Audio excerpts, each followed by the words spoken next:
Good morning, everyone, and welcome to the Sunday where we're, I wouldn't say celebrating, but enjoying daylight saving time. And I noticed the crowd is a little bit more sparse, and I believe it's because of the time differential. But anyways, I always look forward to this day because to me it is the start of spring. The daylight is longer, the weather is warmer, and I could play more golf. But anyways, last January, I talked about the Isseis, the first generation Japanese nationals who immigrated to North America, who experienced very severe challenges, including being railroaded into internment camps for approximately 3 years,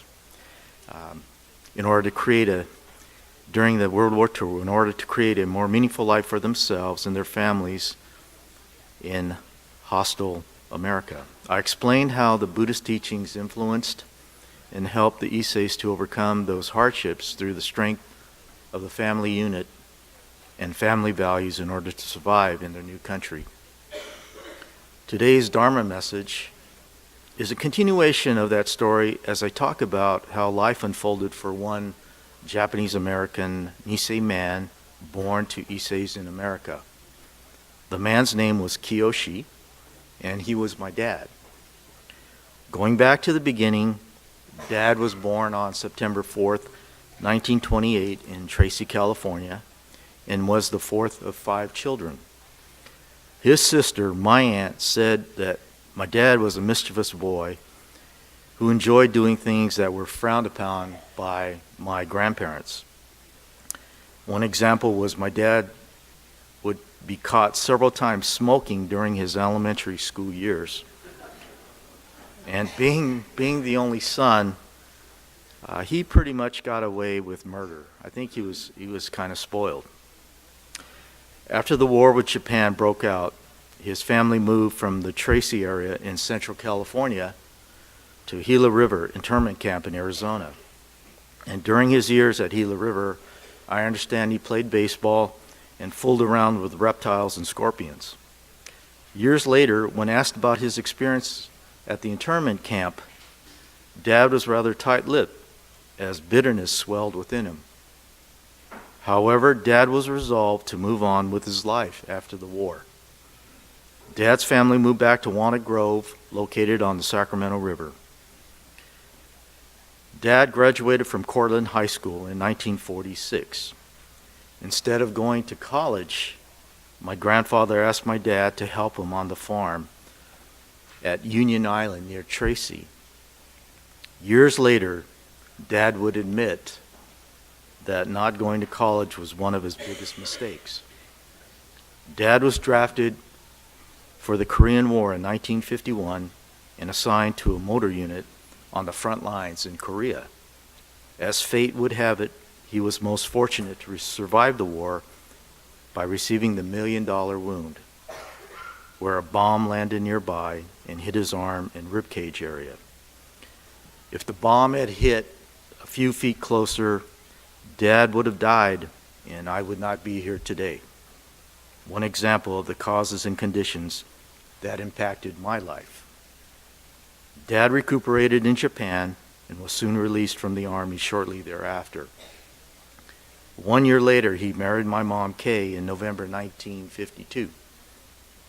I was born in December 1953, followed by my sister Naomi in June of 1955. Dad worked in the produce business at various grocery stores in the Sacramento area, which included stops at Bel Air, Stop and Shop, Farmers, and finally, Cordy Brothers. After his retirement, he worked as a janitor at an elementary school at night to supplement his retirement until he started receiving Social Security. His life included being a part of the Nisei veterans of Foreign War Post 8985, bowling, playing poker with his friends, and singing karaoke with friends. He pretty much lived a simple and normal life. And thinking back about his life during the early 1960s, I vividly remember Dad watching the San Francisco 49er football on TV on Sundays, which was his only day off from work. He would then fall asleep on the sofa until late in the afternoon. And for the longest time, I could not figure out why he would not spend time with the family on Sundays. It was not until I became a working parent when I realized that because Dad worked 6 days a week in a tough working conditions as a produce manager of the grocery store, he needed to sleep on Sundays to catch up on his rest. If Dad could not relax on Sundays, he would have become worn out and sick. Although work was tough on him, he never complained about the job because it was his way of providing food on the table, clothes to wear, and a house to care for his family. On a few occasions when he was ill, Dad would ask me to help him out at the grocery store, even though I think that was against union and store rules. His strength and stamina were slowly fading as the years wore on. Because of those challenges, Dad knew that a career in the grocery business was not for his kids. Our future was going to college and graduating, and then getting a career job with better pay, benefits, and working conditions. And because of his wise counsel, Naomi and I ended up with wonderful state government jobs that allowed us to provide comfortably for the family. Dad and Mom inspired us to live better lives than our parents did.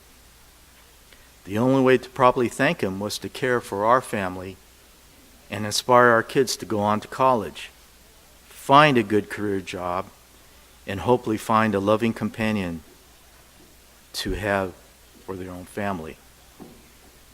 I believe that these are all the ingredients required for living a happy and fulfilling life.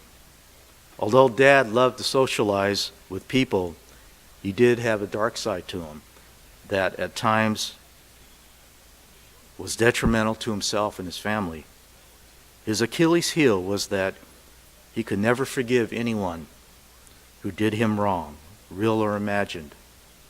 Once his mind was made up, that was it for the person. The family had asked him to forgive, but to no avail. Even if Dad thought he was wrong, which we suspected at times, he would never admit to it due to that stubborn pride. As a result, there were a few strained relationships that made it pretty awkward for the family. But as Shin Buddhists, we are taught that life is full of imperfections. We will always have challenges that we must try to overcome to the best of our abilities. Referring to the Noble Eightfold Path of right view, thought, speech, conduct, livelihood, effort, mindfulness, and meditation as our guide will help us to lead lives that will overcome our sufferings. And as you can see, Dad was certainly not a perfect human being. We all have flaws, and despite his flaws, he was very good to his kids, always giving us his love and support. During Dad's declining mental and physical state, we became closer. In spite of his impaired state, I remember that he did have one very thoughtful moment during a chat in the backyard of his house. He said some words that I will never forget. Out of the blue, and to my surprise, Dad said, "You know, Keith, you are a lucky man," and then followed up with, "You have a wonderful wife and 2 terrific boys." And that was it.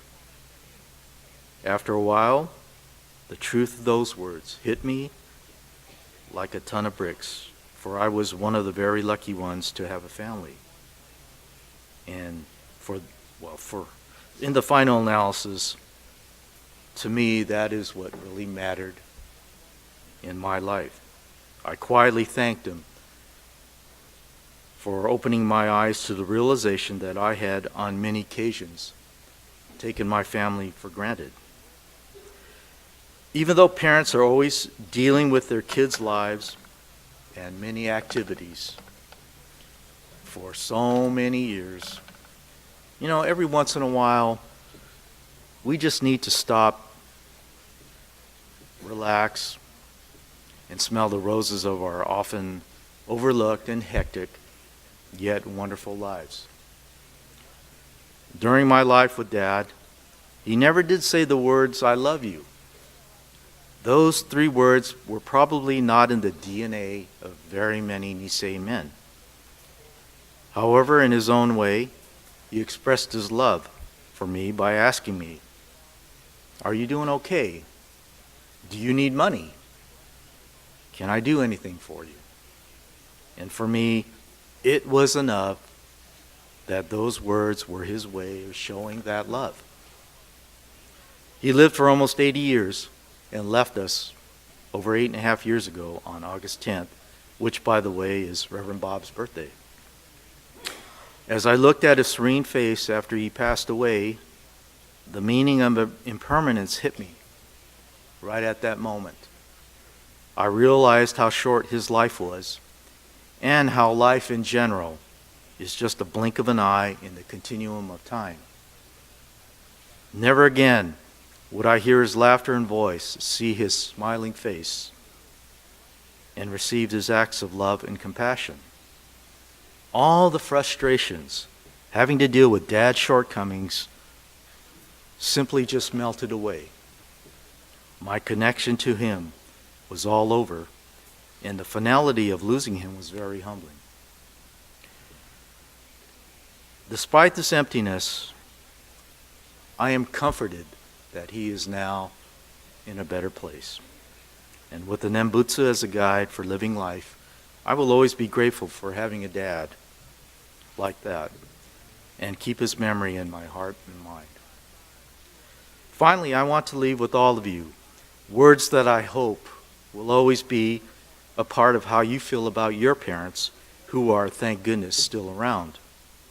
Never, and I repeat, never, ever forget how fortunate you are to be in that situation. In closing, please join me in Gassho. With every waking moment that we are with our parents, may we always respect them because they taught us responsibility, appreciate them because they gave us their love, value them because they gave us their time, and most of all, love them because they provided us the one thing we treasured most about them, themselves. Namo Amida Butsu. Namo Amida Butsu. Namo Amida Butsu.